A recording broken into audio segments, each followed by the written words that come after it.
কি মজা!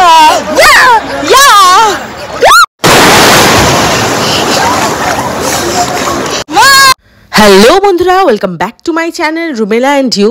গত ভ্লগে কিন্তু জিনিসটা সাসপেন্সের তোমাদেরকে রেখেছিলাম যে আমরা কোথায় যাচ্ছি, কিন্তু নিশ্চয়ই এই ভ্লগে তোমাদেরকে বলতে হবে না, তোমরা এই গেটটা দেখে নিশ্চয়ই এটা বুঝেই গেছো যে আমরা কোথায় এসেছি। তো হ্যাঁ, আমরা কিন্তু এসেছি দীঘা। আবার অনেক মাস পরে আসলাম দীঘা। তো হঠাৎ করে শুরুতে দুদিন ছুটি থাকার জন্য একটা সাডেন প্ল্যান হলো যে আমরা দীঘায় চলে আসবো। তাই দেখো আমরা কিন্তু চলে এসেছি দীঘার হোটেল গোল্ডেন সানে। রুমটা কিন্তু ভীষণ সুন্দর ছিল, আমাদের রুম নাম্বার ছিল 402।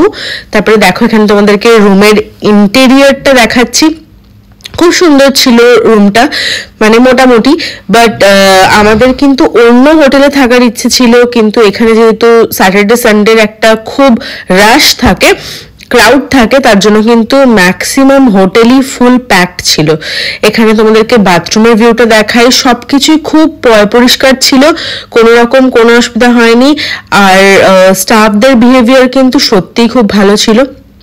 এরপরে আর বাকি ভিডিওগুলোতেও আমি তোমাদেরকে বলবো যে সমস্তটা কিছু দেখাবো, বাট আপাতত এই জিনিসগুলোই তাই দেখালাম। আর আমি একটু দেখে নিচ্ছিলাম যে গরম জল বা ঠান্ডা জল কিভাবে হচ্ছে করতে হয়। তো তারপরে দেখো এবারে তোমাদেরকে দেখাবো ব্যালকনির ভিউটা। তো দেখো এদিকে খুব সুন্দর একটা রোদ পড়েছিল ব্যালকনিতে। আমরা সামনের ফ্রন্ট ভিউটা পাইনি, ব্যাক ভিউটা পেয়েছি, বাট এখানে একটা খুব সুন্দর মিষ্টি একটা রোদ পড়ছিল ব্যালকনিটাতে। তো তারপরে দেখো একটুখানি রোদ ঠোদ পুড়িয়ে নিলাম। তারপরে কিন্তু এখন খাওয়া দাওয়ার পালা। আর তোমাদেরকে হচ্ছে আমাদের বেডটা দেখিয়ে দিই।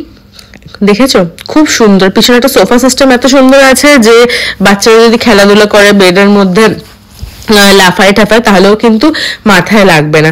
তারপরে দেখো আমরা কিন্তু রুমের মধ্যেই খাবার বুক করে নিয়েছিলাম, অর্ডার দিয়ে দিয়েছিলাম। আমরা খাবারে কি কি অর্ডার দিয়েছিলাম দেখিয়ে দিচ্ছি। এভাবে ফয়েল প্যাক হয়ে এসেছিল খাবারগুলো। আমরা নিয়েছিলাম কিন্তু বাটার পনির মশালা, আর নিয়েছিলাম কিন্তু আমরা ভেজ ফ্রাইড রাইস। বাট হ্যাঁ, খাবারের কথা একটা জিনিস বলবো যে খাবারের কোয়ালিটি একটু কম্প্রোমাইজড, খুব একটা আমার ভালো লাগেনি, ইন অ্যান অ্যাভারেজ লেগেছে। তো তারপরে দেখো আমরা এখন লিফটে করে নিচে নামছি। আর ওদের লিফটটা এরকম কাচের, যেখান থেকে হচ্ছে মানে বাইরের ভিউটা দেখা যায় আর কি। তারপরে দেখো আমরা একটু জলে পা দেব, একটু হালকা গা ভেজাবো, তাই জন্য কিন্তু হচ্ছে চলে এসেছিলাম। আর এদিকে ম্যাওয়ের খুব খিদে পেয়ে গেছিল, তার জন্য কিন্তু ও বললো আমি ডাব খাবো। আর ডাবে দেখতে পারলে 4টা স্ট্র একসাথে দিয়ে খেয়েছে, কারণ ডাবের মানে যে স্ট্রগুলো দিয়েছিল খুব সরু সরু ছিল, তাড়াতাড়ি খেতে পারবে না ডাব, সেই কারণে। ভাবো আজকালকার বাচ্চাদের মাথায় কত বুদ্ধি। তারপরে দেখো আমরা কিন্তু সবাই যাচ্ছি, বাট সুরজিৎ আগের থেকেই বলেছিল যে ও আজকে স্নান করতে পারবে না, কারণ হচ্ছে ওর একটা মিটিং এ ছিল, কলে ছিল, তার জন্য ও কিন্তু স্নান করতে পারবে না, সেটাও জানিয়ে দিয়েছিল। আর জাস্ট ক্রাউডটা দেখো, দেখতে পাচ্ছ। বাট হ্যাঁ, একটা জিনিস বলবো যে ডিসেম্বর জানুয়ারি মাসে ফেব্রুয়ারি মাসে যেই ক্রাউডটা থাকে সেই লেভেলের কিন্তু ক্রাউড ছিল না, সেটা দীঘার লোকরাই বলছিল, হোটেলের লোকরাই বলছিল। আর এই দৃশ্যটা দেখো এত সুন্দর না, তোমাদের সাথে না শেয়ার করে আর জাস্ট থাকতে পারলাম না। জাস্ট সানসেট হবে। আমরা এসেছিলাম এখানে ঠিক 4টে নাগাদ বিচে। ভাবলাম ম্যাও অনেক হতে বায়না করছিল কখন যাব, কখন স্নান করব, তো ভাবলাম চলে আসি। আর হ্যাঁ, আর একটা কথা বলা হয়নি, আমাদের কিন্তু হোটেলটাতে ইয়েও ছিল, পুলও ছিল, বাট আমরা সেদিন পুলে আর যাইনি, মানে এই দিনটা পুলে যাইনি প্রথম দিনটা। এরপরে কিন্তু যাওয়ার ইচ্ছে আছে। তো দেখো ম্যাওয়ের মুখ চোখ একবার জাস্ট দেখো যে কতটা এনজয় করছে। ও ভীষণ এনজয় করে পুল, মানে জল ভীষণ এনজয় করে। আর সমুদ্র ওর কাছে যে কি জিনিস সেটা তোমরা ওর এক্সাইটমেন্ট দেখে বুঝতে পারবে। তারপরে দেখো আমরা কিন্তু বাড়ি মানে রুমের মধ্যে গিয়ে স্নান টান করে কিন্তু সন্ধ্যাবেলা আবার বেরিয়ে পড়েছি। খেলাম এই হট কাপ থেকে চা, আর আমরা কিন্তু সন্ধ্যাবেলায় চলে গেছিলাম ওল্ড দীঘাতে। তো ওখান থেকে হট কাপ থেকে চা খেলাম, মোটামুটি ভালোই ছিল। তারপর ভাবলাম যে একটুখানি মাছ ভাজা খাওয়া যাক। আমরা কিন্তু বিভিন্ন রকম মাছ ভাজা খেয়েছি, কি কি খেয়েছি সবকিছু আমাদের সাথে শেয়ার করব। ম্যাও কিন্তু হঠাৎই কয়েকদিন থেকে বলছে আমি অক্টোপাস খাবো, যখন থেকে দীঘায় আসার প্ল্যানিং হয়েছে।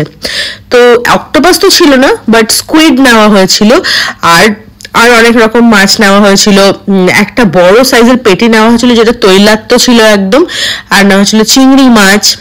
তারপর চিতল মাছের সাইজটা কিন্তু একদম জাম্বো সাইজ ছিল। তারপরে দেখো এখানে কিন্তু মাছ ঠাছ সব কিছু খাওয়া দাওয়া করার পরে কিন্তু আমরা ডিসাইড করলাম যে বাইরের থেকে আমরা ডিনার করে একদম রুমে ফিরবো, তো যাতে রুমে গিয়ে একটু রেস্ট নিতে পারি। তো দেখো আমরা ঢুকেছিলাম ওল্ড দীঘারি হোটেল দ্রৌপদীতে। সেখান থেকে নেওয়া হয়েছিল তন্দুরি রুটি, বাটার ব্রাশ করা রুমালি রুটি, চিকেন কষা, এগ তড়কা, এই সমস্তটা কিছু নিয়েছিলাম। খাওয়া দাওয়া বেশ জমিয়ে করে আমরা কিন্তু বাড়ি চলে গেছিলাম। ওর হ্যাঁ, মশালা কোল্ড ড্রিঙ্কও নিয়েছিলাম। তারপরে দেখো আমরা কিন্তু রুমে ফেরত চলে গেছি। আর লাস্টে নেওয়া হয়েছিল কিন্তু মশালা কোল্ড ড্রিঙ্ক। তো আমাকে জানিও কমেন্টে কেমন লাগলো আমার এই ব্লগটা। চ্যানেলটাকে প্লিজ সাবস্ক্রাইব করো। চলো টাটা।